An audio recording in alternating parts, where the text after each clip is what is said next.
You've built a career across both the public and private sectors. How has that experience shaped your approach to leadership and operational strategy? I think my career development has shown that in every stage I've grown, I've learned from the people that I've worked with. So I've worked in the public sector and also in different areas in the private sector as well before joining the iGaming industry.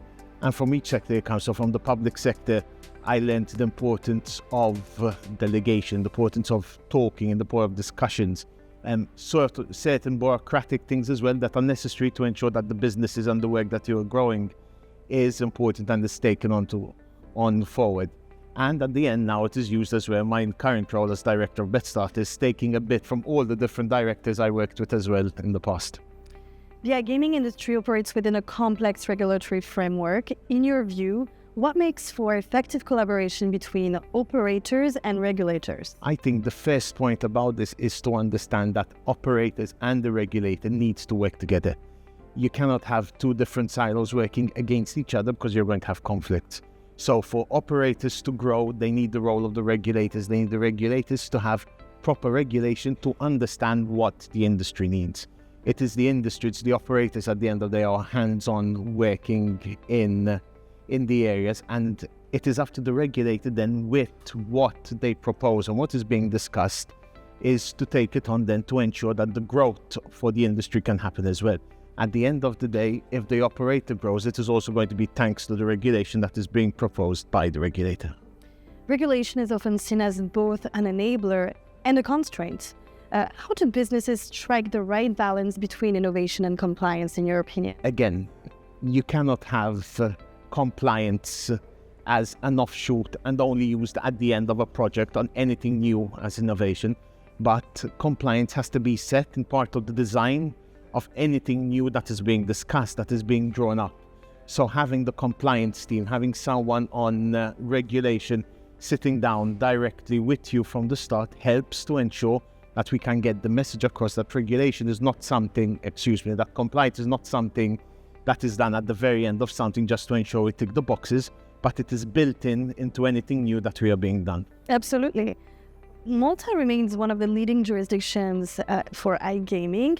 What policy or regulatory priorities should the country focus on to maintain its competitive edge? So, I think it's important to understand that first and foremost, the regulatory framework around the MGA license has changed over the past 20 years when Malta was set up. Today, having a Malta license you cannot use it in a lot of other European jurisdictions because all nearly European jurisdictions at the moment practically have their own licenses that you need to. So what can the MGA do to ensure that it remains a strong license? First of all, is focused on compliance. It's focusing on player safety, on AML, money laundering, just to ensure that there's a good regulatory framework on that level. Secondly, is starting to focus on what's next. I think it has to be forward-looking and having a certain policies focused where AI is going to be important as well to ensure that Malta and the Malta license is compatible for the new trends that are coming out in the industry. And finally, it needs to remain a good place on pushing for staff and having properly trained people for the next steps of the industry, which is more focused, as we're saying, on AI and the focus and the new trends that are coming out. Talking about trends, artificial intelligence and automation are reshaping business operations across industries. Where do you see the biggest opportunities for the iGaming sector?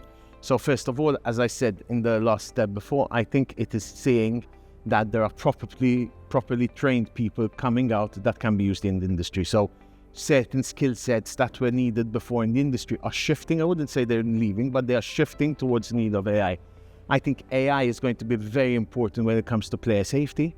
So it is much easier to analyze data when you see certain deposit trends that are changing, certain betting schemes that are changing as well.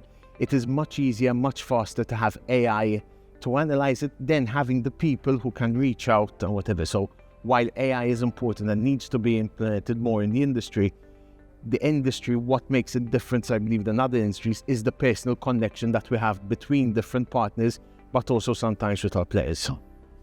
What are the key challenges that business leaders and policymakers will need to address to ensure the industry's long-term sustainability and growth? So first of all, I believe we need to keep up the positive appearance that we need to have politicians on board, we need to have the public sector on board, we need to have the general public who has confidence in the industry. So I believe that is the first one that we need to keep on ensuring. I think the second part is the black market. I think we need to ensure that there is regulation in place to ensure that the companies and in the industry that are working with the necessary licenses and according to the regulations are not penalized for doing that. So I believe there has to be certain regulation to control more on what is happening in that part of the industry without over-regulation. I think that is very important that the regulators try to find that fine line. And thirdly, I believe the industry still has place to grow. I still believe there is good business to be made in various parts of the world as well. Always keep in mind around the player safety. Mauro Miceli, thank you very much. Thank you for having me.